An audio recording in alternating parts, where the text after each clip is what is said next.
Opa, uma boa tarde a todos e a todas. Estamos começando aqui mais um bate-papo, desta vez dando sequência, né, a um bate-papo que nós iniciamos há 2 semanas. O primeiro foi a poeta Marília Kubota, semana passada foi o poeta Ivan Neres, e hoje vamos falar com Paulo Gonçalves Ferreira, o poeta que vai falar sobre o trabalho dele. Eu sou João Caetano, eu sou da Lavra Editora, que toco com o apoio luxuoso do Tony Mioto. Tá? Paulo Gonçalves Ferreira foi o segundo autor publicado pela Lavra Editora. Ele está aqui para conversar com a gente. Boa tarde, Paulo. Tudo bem? Boa tarde, João. Tudo bem, meu caro? Paulo, para começo da nossa conversa, fala um pouco sobre você. Quem que é o Paulo Gonçalves Ferreira e como é que você se tornou poeta? Beleza. Pergunta difícil, falar quem a gente é. Vamos lá. Começar pela última questão. João, escrever foi uma necessidade. Mais uma necessidade. Preencher vazios. Dialogar com os dissabores da vida. Você imagina um jovem cheio de energia, cheio de tesão pela vida, cheio de sonhos, né? Depara com uma realidade praticamente adversa. E você começa a tentar dar sentido para isso. Aí você tenta o quê? Através das palavras, recuperar esses sentidos, ou então refazer outros sentidos, né? Então, escrever foi mais essa necessidade, né? E os encontros que a gente tem, os afetos que a gente tem na vida, né? Então, foi mais ou menos isso. Esse foi o fazer, né? Da pessoa que escreve, no caso, eu, né? Eu vim de uma família de 4 irmãos, pai cearense, meu pai é do campo, né? Minha mãe doméstica, pra você ter ideia, meu pai semi-analfabeto, minha mãe ensinou meu pai a escrever, né? Fui comerciante, vim para São Paulo, que estou comerciante, na época do Milagre Brasileiro, entrou em falência, foi trabalhar, e nós passamos esses altos e baixos econômicos, como acho que a maioria dos brasileiros, né? Passar o perrengue danado, como se diz, né? Tipo a infância, né? Como eu nasci ali na Vila Alpina, passei na infância na Vila Alpina e uma parte em São Miguel Paulista, né? E assim, minha casa, com toda, digamos, a pobreza que é comum na periferia aqui de São Paulo, eu sempre tinha muitos livros, cara. Livros, sons, né? Sempre tive muito acesso a isso, por incrível que pareça. Faltava até o pão, mas tinha um livrinho lá que minha paixão, né, trazia, né? E eu fui influenciado por essas leituras, pelas músicas, fui tocado por isso aí, né? E comecei a me interessar por ler, li muito compulsivamente, né? E botei tudo no liquidificador e saiu. Isso aí que eu ando falando por aí, essas doidices. Opa! Ô, Paulo, estamos dando um alô aqui para você, a Aline Lopes, o Maurício de Noronha, João Simões, Nelson Barbosa, José Regi e Gisele Pérez, que estão aqui já acompanhando a gente aqui. Bom, Paulo, você lançou pela Lavra o livro O Absurdo. Mas antes disso, você já tinha algumas outras publicações, né? O que é que você já tinha publicado antes? Fale um pouco sobre isso, sobre o seu trabalho anterior. Eu tinha um livro, esse livro ainda é inédito, chama Sinto Muito. Eu escrevi esse livro praticamente de 99 para 2000. Ele ficou muito tempo engavetado, ficou 10 anos na gaveta. Sinto muito. Inclusive tem muitas canções, né? Dentro desse livro inédito. E lancei umas poucas cópias, bem pouquíssimas mesmo, sabe? Em 2010, eu fiquei de lançar o Sinto Muito. Mas eu tive uma espécie de... Sabe, não sei explicar. Sem explicar. Eu lancei outro livro no lugar do Sinto Muito, que Era um Dia Assim. Esse livro. Foi uma cartaz, na realidade, né? Foi um encontro comigo mesmo, com a criança perdida lá no fundo que estava esquecida, você está entendendo? Eu tive essa síntese, essa união, sabe? Experiências vividas que estavam esquecidas. Começou a aparecer uns poemas assim no tempo da infância, eu tentei entender o mundo, olhar o mundo como se fosse a primeira vez, como uma criança olha, você entendeu? Aquilo que ele chama de santa inocência, né? Entre aspas. E eu tentei, saber resgatar essa emoção perdida, porque isso não é uma maneira de ser saudosista. Eu não sou saudosista. Eu gosto dessas emoções, quero procurar essas emoções, que mesmo vividas, se tornem inéditas com o passar do tempo, você entendeu? Então, esse livro, o Era um Dia, é um filho assim que nasceu antes da hora. É um parto prematuro. Ele atravessou o Sinto Muito, deixou o Sinto Muito de novo para escanteio e apareceu, né?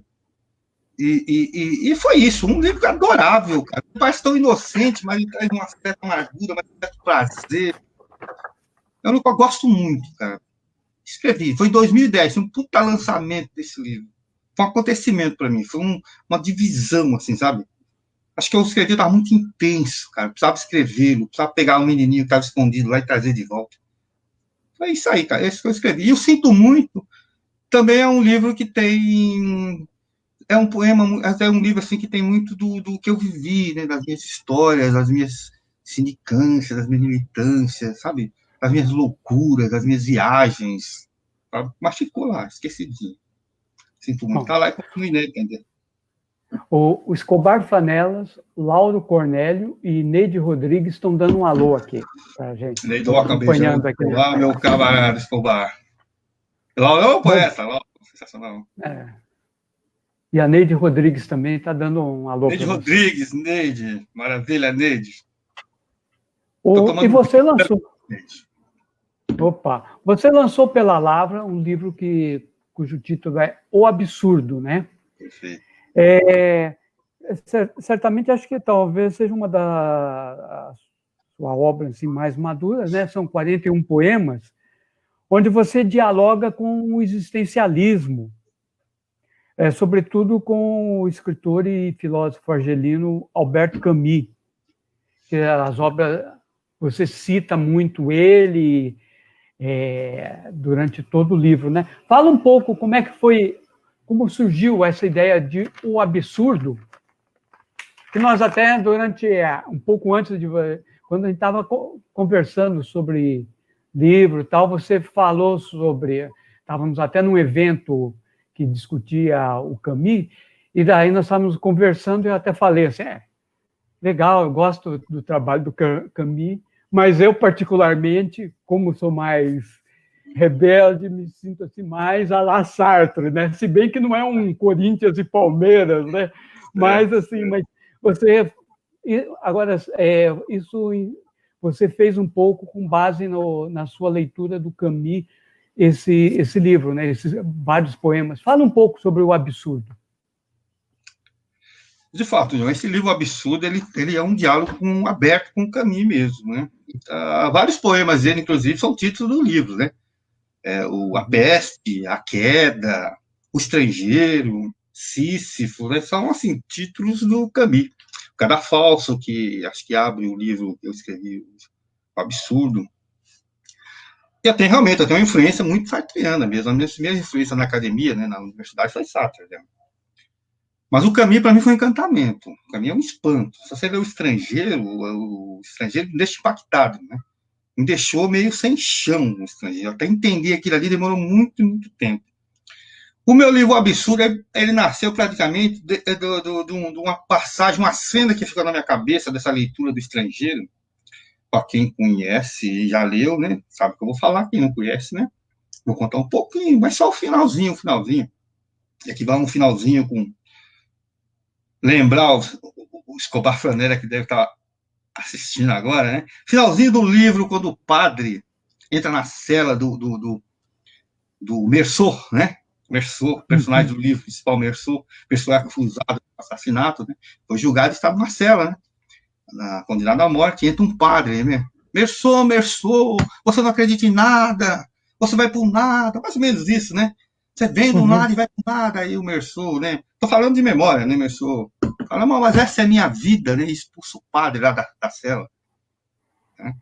Aí tem uma coisa interessante que ficou na minha cabeça. Meursault na cela, na sua solidão, a menina faz tempo que não olha para ele, o padre tentando enfiar nele né? O ressentimento, o veneno da amargura, do arrependimento. E isso não afeta o Mersô. Mas qual é o grande barato desse livro aí? Que ele olha para a janelinha lá da prisão dele e vê a lua, se não me engano, a lua entrando, e a cidade toda adormecida.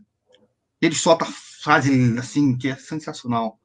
Finalmente compreendi a suave indiferença do mundo. Você entendeu?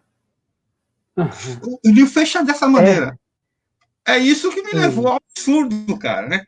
Absurdo. Eu tenho impressão, eu quero fazer um diálogo, deixa passar essa pandemia todinha, né? Tomar uma cachaça com o Escobar Flanela para discutir, que eu tenho uma tese que o Camus reescreveu o Sísifo, reinventou o mito Sísifo através do Mersô, cara.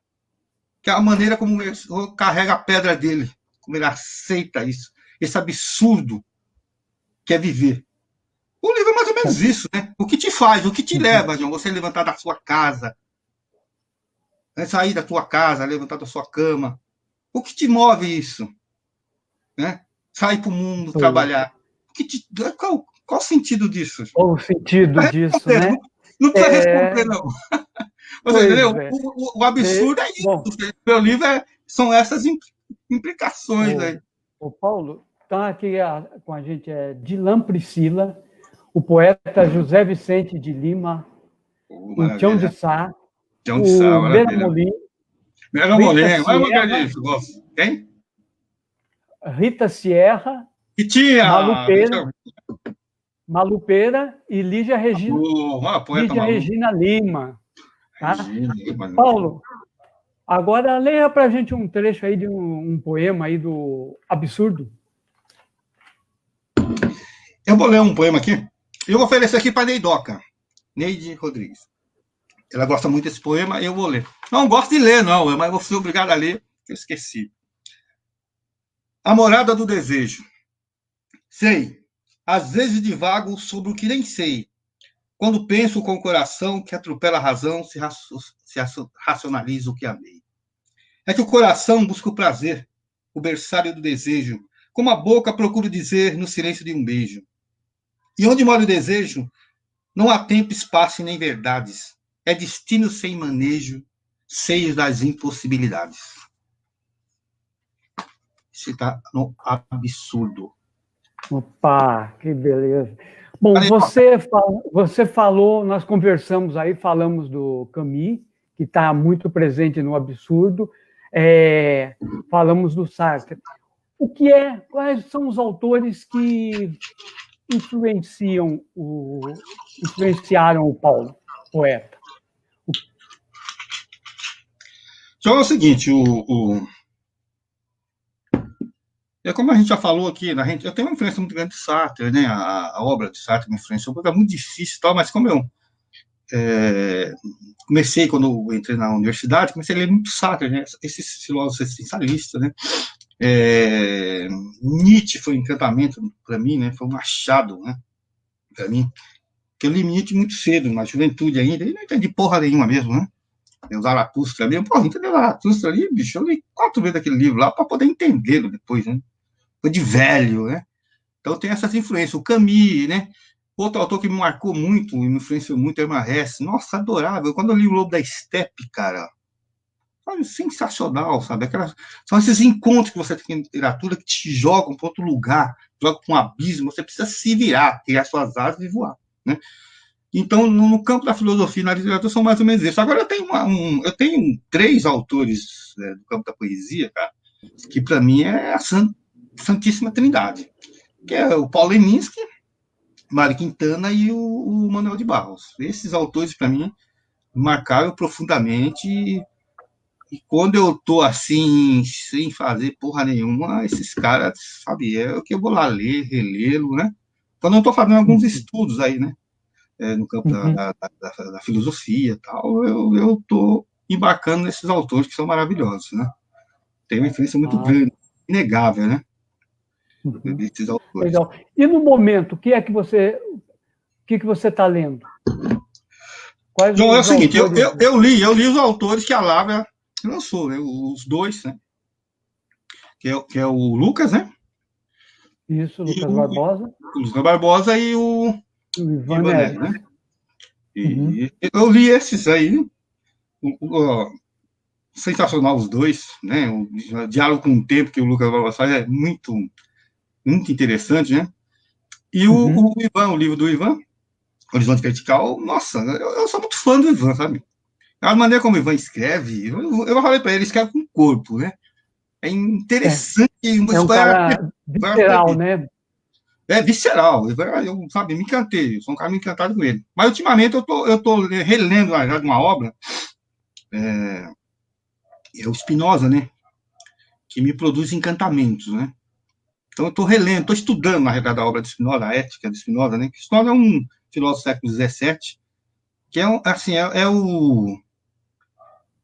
um poeta, vou dizer assim, né? Que mais, sabe, que mais, a maneira como ele fala de liberdade, a preocupação que ele tem em tirar o homem da servidão é sensacional. Então eu estou realmente aproveitando essas estadias forçadas em casa e estou relendo muito. E eu estou fazendo esse estudo da obra de Spinoza aí, né? Difícil pra cacete, mas maravilhoso. Como é difícil a Ah, liberdade, né? pois é, né? Estão com a gente, ô Paulo, mandando um alô para você, o José Aparecido Rolon, O o poeta Paulino maravilhoso, Alexandre e a outro Inês poeta. Santos. E Ineu, o, Esco... e o Escobar está perguntando, Paulo, fala-se muito das divergências entre Camus e Sartre. Onde você vê convergência entre os pensamentos deles? Que pergunta, hein? nossa, meu, caramba, Escobar, meu camarada. Puta, eu te pegar num bar ainda, passar essa vida minha, eu vou te pegar num bar, nós vamos resolver essa parada, viu? Não, mas lógico, primeiro no humanismo. Sensualismo é humanismo. Poxa, claro. O que é o seguinte, é uma separação no campo da política. Isso é uma separação no campo da política. No campo da filosofia não há muita separação, não. Né? Eu não consigo entender muito esse abismo, não, né? Porque o que é, por exemplo, a existência precede a essência. O que o Sartre está falando para você, meu amigo? Se vire e constrói seu mundo aí. A mesma coisa dê sentido para o mundo. O que é um absurdo? O que é um absurdo do que o Camus, né? A discussão que o Camus faz no mito de Sísifo. O que é? Como que a gente aceita a vida? Como você vai ver a vida? Quando não tem Deus, não tem deuses, não tem religião. Entendeu? Não tem, sabe, não tem proteção. Como é que é? Como você. Esse conceito de liberdade para ambos é muito parecido, gente. Agora tem uma divergência no campo Tem... político tal, né? Que eu acho que, né? Aí, né, não sei. No campo do humanismo, no campo da construção, do entendimento do homem, os dois estão muito lado a lado, né? Por exemplo, tem um livro do Camus que eu sou muito encantado, um livro que mais me deixou espantado, na verdade, além do Estrangeiro, foi Stade City, que era uma peça de teatro dele. Porra, meu, sensacional, cara. Sensacional. Como que ele caracteriza o perfil de cada protagonista da história estadicista? É incrível, incrível. O Flanera sabe do que eu estou falando, né? Mas não tem, não. Tem o político, né? O político tem, assim, as posições diferenciadas, né?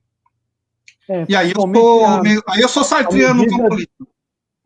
a medida o momento que foi um marco assim de ruptura entre eles foi a partir da publicação de O Homem Revoltado do Camus, né, Correto. que se dá aquela divergência. Mas leia um poema para a gente de O Absurdo aí, mais um, por favor.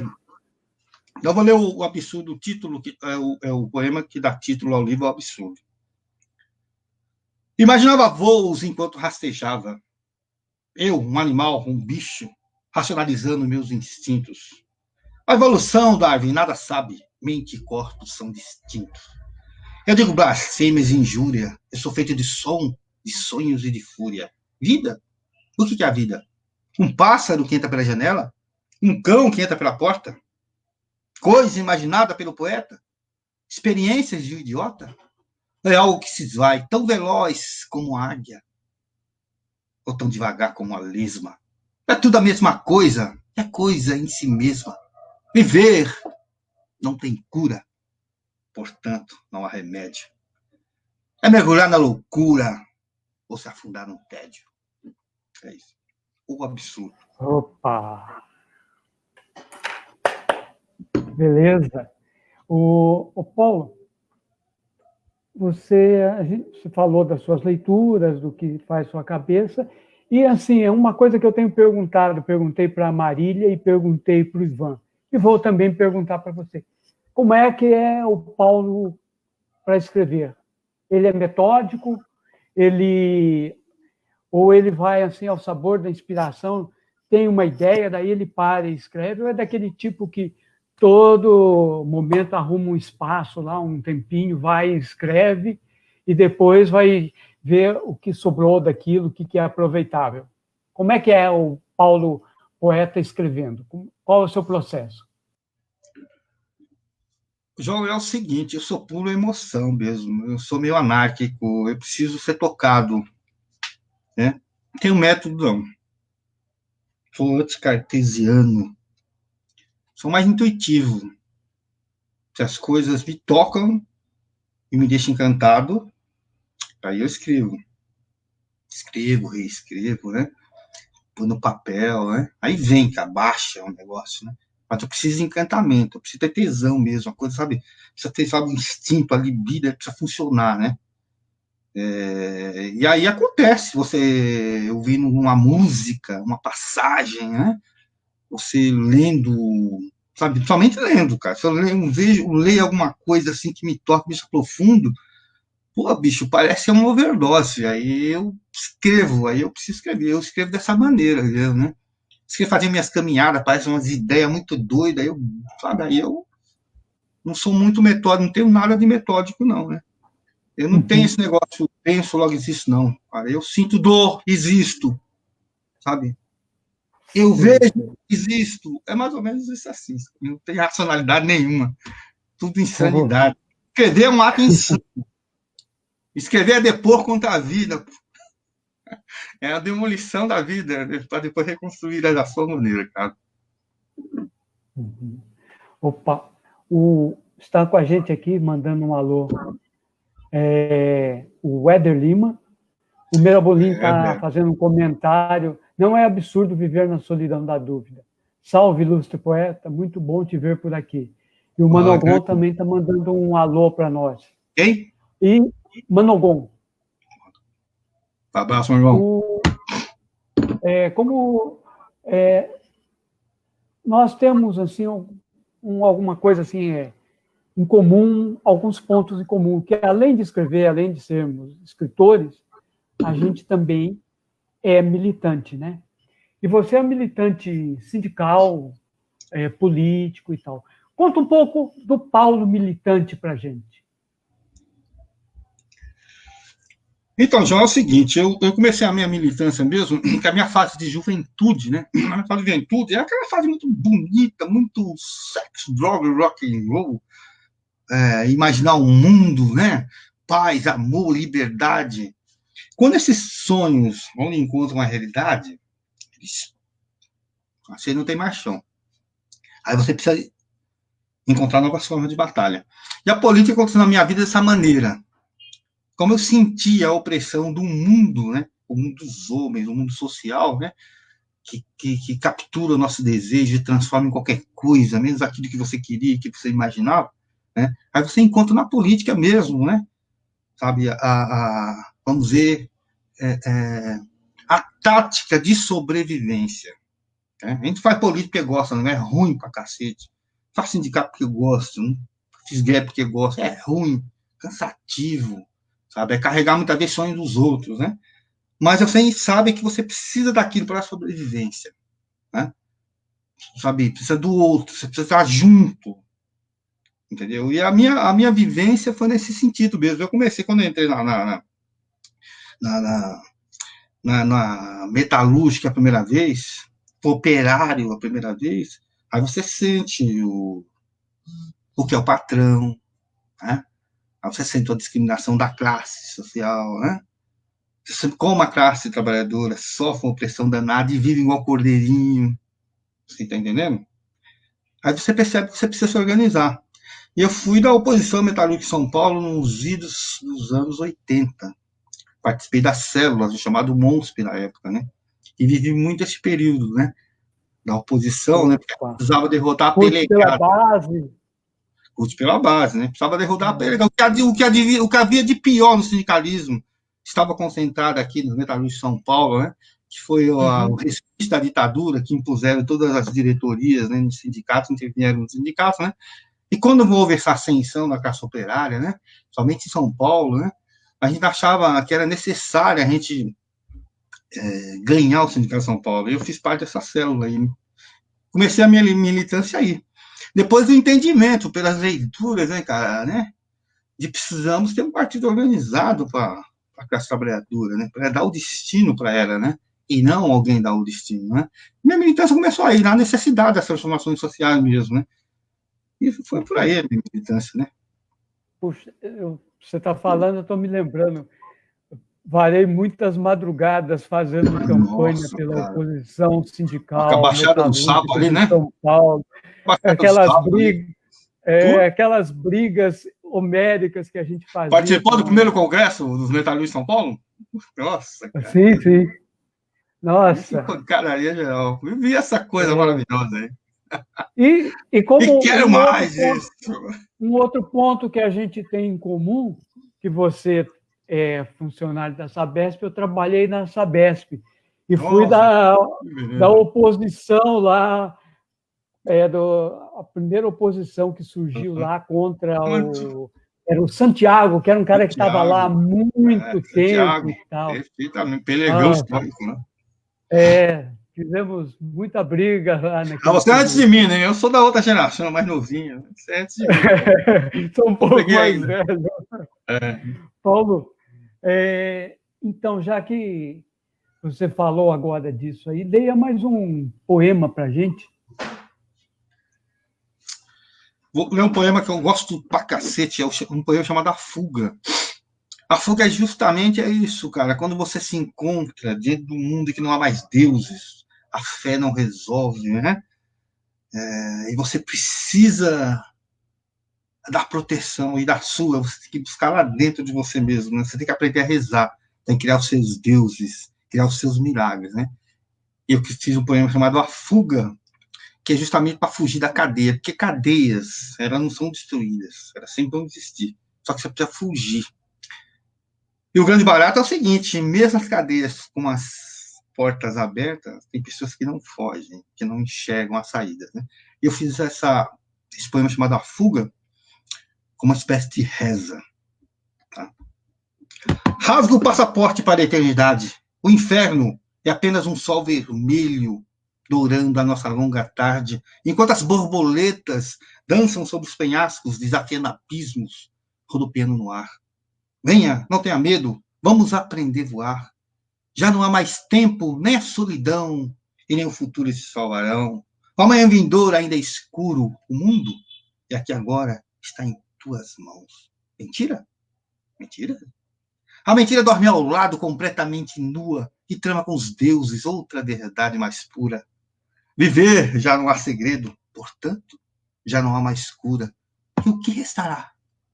Ainda restará a doce e suave loucura, mas enquanto as borboletas fazem amor no ar. Agora venha, não tenha medo, vamos voar. É isso, a fuga. Opa, é isso aí. Estão com a gente aqui o Milton Luna, lá de Astorga. E o Milton Luna, lembrando aqui também, ele também como participou de muitas lutas sindicais. Isso é histórico.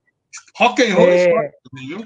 Lembrando lá do MONSP. E também com o Jorge Bispo dos Santos. E o Éder Lima está aproveitando para convidar todo mundo para uma live que o que pode a arte em tempos neofascistas, amanhã com Carlos Moreira e Giancarlo Borba no canal CRB Guarulhos, amanhã. Estou nessa, Éder Lija, beijão para vocês. Bom, o Paulo, o Brasil e o mundo estão vivendo um momento assim extremamente difícil, né? Nós vemos, de um lado, toda essa pandemia e, de outro lado, já que falamos do Camus, a peste política também que nos assola, que esse avanço todo da extrema-direita no mundo e aqui no Brasil, né? Como é que você enxerga essa situação e a pergunta: qual é o sentido da arte, da poesia, da escrita num mundo como esse, tão envolto assim, em sombras, tão instável? Por que que a gente continua escrevendo apesar disso tudo? Nossa, João. João, é o seguinte, a pandemia. São duas questões. Pandemia. Uma natural, o vírus, né? E outra, isso é a política que a gente está vivendo, né? Que é social, fabricado por nós mesmos. Nós vamos ter que tirar uma lição dessa questão da pandemia. Que tem um lado bom isso daí. Sabe? Primeiro é o seguinte, precisamos baixar a bola. O homem ser um absoluto, o racionalista, o ser que pensa logo existe, né? Se ele não sentir dor, ele não existia, né? Se não chorar, se ele não existia. Pedra não pensa, existe. O peixe não pensa, ele existe. A natureza, de modo geral, não existe. O ser absoluto prepotente precisa baixar a bola. Baixa a bola. Precisa compreender melhor a maneira como a gente está vivendo. Não é verdade? Acha o Senhor absoluto das coisas e não é o Senhor absoluto das coisas. Entendeu? Nós precisamos realmente resolver esse paradoxo aí. Entendeu? Eu estava conversando com um conhecido que trabalha comigo. Ah, menina, nossa, eu não vejo a hora do mundo voltar ao normal. Rapaz, eu fui para casa, eu fiquei assim meio.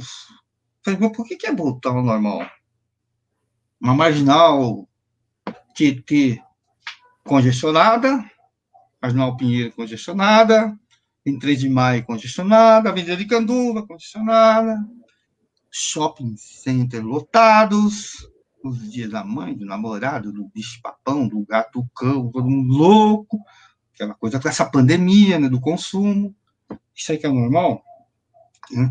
Então, João, eu penso o seguinte, sobre essa questão da pandemia.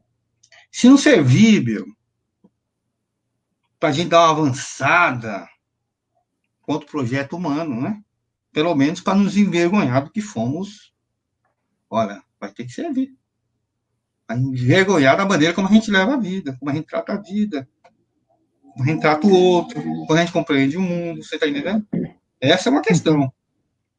Outra questão é o seguinte, no campo da política social que a gente vive. Como a gente alimentou o demônio? Como a gente financiou a libido, né? O sarcasmo, né? A orgia social, política, dessa turma toda. Né?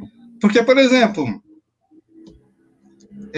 Bolsonaro me assusta nem um pouco. Isso eu falei desde que ele foi eleito, não me assusta nem um pouco. Porque não era novidade nenhuma. Nenhuma. Sim. Sabe? Ele é o reflexo de uma parte da sociedade, uma sociedade conservadora, reacionária, que vivia com a gente, que pode ser o seu vizinho, pode ser o seu companheiro de trabalho. A gente fingia que isso não acontecia, que isso não existia. Sabe? É isso. Nós alimentamos, de uma maneira ou de outra, nós alimentamos. Né? Tanto essa pandemia, desse vírus, deve servir para nos envergonhar, quanto a pandemia política, social, extremista que nós estamos vivendo hoje, também dá um alerta para a gente. Falar em homens trabalhadores, da luta histórica, nas conquistas históricas, sabe? Nesses pensamentos filosóficos que é o mundo. Meu, não dá, João, para a gente ser consultor de capitalista que nos devora. Não é permitido. Essa autocrítica tem que nascer. Gente. Não é permitido isso. Daí que a gente alimenta o demônio. Né? E finge que ele não existe. Pois é. Bom, o Paulo, estão com a gente aqui a Maria Cecília Quintal, o Antônio Primos, a Néia Gonçalves e o Maurício Bessa. Maurício Bessa, meu companheiro, um abraço para você. Esse é o poeta. Esse é o poeta, João, o próximo da Lavra, Maurício Bessa. Opa! Bom, o Paulo, eu, em nome da Lavra, aí, quero agradecer aqui a sua participação desse nosso bate-papo, que foi tão gostoso.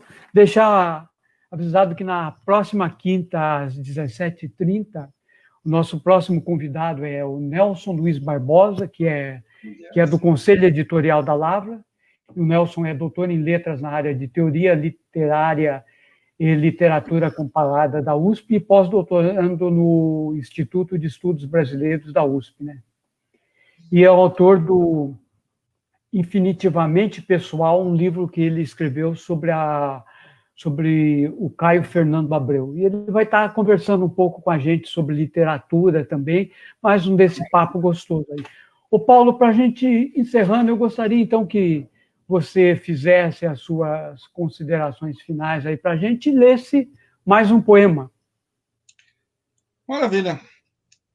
João, legal você sabe, a gente já conversou sobre isso, eu não gosto muito desse lance do live, essa coisa toda, mas é legal, essas tecnologias, a gente precisa aprender mesmo, né? Para aprender a dominar essas tecnologias, né? E realmente dá um sentido que a gente precisa, né? Tecnologia é ferramenta, que a gente precisa saber utilizar. Você não pode ser escravo da ferramenta, tem que saber utilizá-la mesmo. As minhas considerações finais é isso, a gente aproveitar esse momento que a gente vive, sabe, ter reflexão e aprender uma liçãozinha que o maravilhoso Belchior dizia: mantenham sempre jovens e tenham as mãos limpas. Isso é demais para nós. Nós precisamos dessa receita, a gente precisa, né? E aqui deixar meu abraço e lembrar também de outro poeta, um dos mestres da poesia, Charles Baudelaire. Aproveita a pandemia, embriagai-vos de vinho, virtudes ou poemas, como quiseres, né? Aproveitar isso, né? O que como diria o Antônio Maria, ninguém me ama, ninguém me quer, ninguém me chama de Baudelaire. Eu diria o seguinte, não, João, o que me deixa muito assustado nesses tempos que nós estamos vivendo é que as pessoas dizem que estão com tédio, com milhões de sóis, bilhões de galáxias, milhares de livros, entendeu? Milhares de vinhos, milhares de músicas que não foram ouvidas, poemas que não foram lidos, amores que não foram descobertos. A vida é um campo de possibilidade aberta. Não dá para morrer de tédio. A gente morre de tédio pelo hábito. Cultivar o hábito. A gente se torna conservador. Né? Isso é um tempo que a gente precisa. Né? Olha, você está com saudade de o mundo voltar ao normal? Vai dizer que você pegar o metrô lotado, enfrentar o teu patrão todo dia, isso não é um tédio? Isso é horrível? A luta só pelo pão nosso cada dia? Que coisa mais tediosa do que isso? Né? Não dá. A vida é um campo aberto de possibilidades. Nós temos que ter paixão, temos que descobrir, sabe? Cavar o próprio buraco, sabe? É isso que a gente tem que fazer. Então, embriagai-vos de que quiseres, na verdade. Abraço a todo o pessoal que está ouvindo, essa turma de copo de cruz. Nosso último poema aí. Esse é do absurdo ou é algum poema inédito que você vai ler para a gente? É o seguinte, eu tô preparando um livro chamado Manual Prático da Dor. Né? Vai sair. Eu pretendo lançar o 21, 22, 23, eu não sei, pretendo lançar. Quando a Lava quiser conversar comigo, a gente conversa aí, né? Tem uma parte do livro já feitinho. Chama-se Fotossíntese. Oferecer para todos os meus amigos, meus companheiros, sabe? Que me ajudam a sonhar nesse mundo. Fotossíntese. Quando quarava as sobras de solidão nos arais da memória, senti as solas do tempo em minhas costas. A mesa já posta, o café com pão, o resquício da escuridão resistindo à luz acesa, e dentro dos quartos a manhã ainda presa. A voz da mãe ao longe, o dedo do pai bem perto, e no canto deserto, um livro de capa escura, anunciando o errado e o certo. E uma casa toda encoberta pela fuligem da distância. E foi na infância que rompi com o que restava de mim, e saí vestindo os meus andrajos de sol, o meu colar de dores pendurado ao pescoço, e ainda muito moço, espalhei pelos caminhos os meus sonhos ainda adormecidos, e a minha gratidão por ter amanhecido. Abraço, João. Abraço essa turma Oh, toda aí que beleza, tá assistindo a muito gente. obrigado.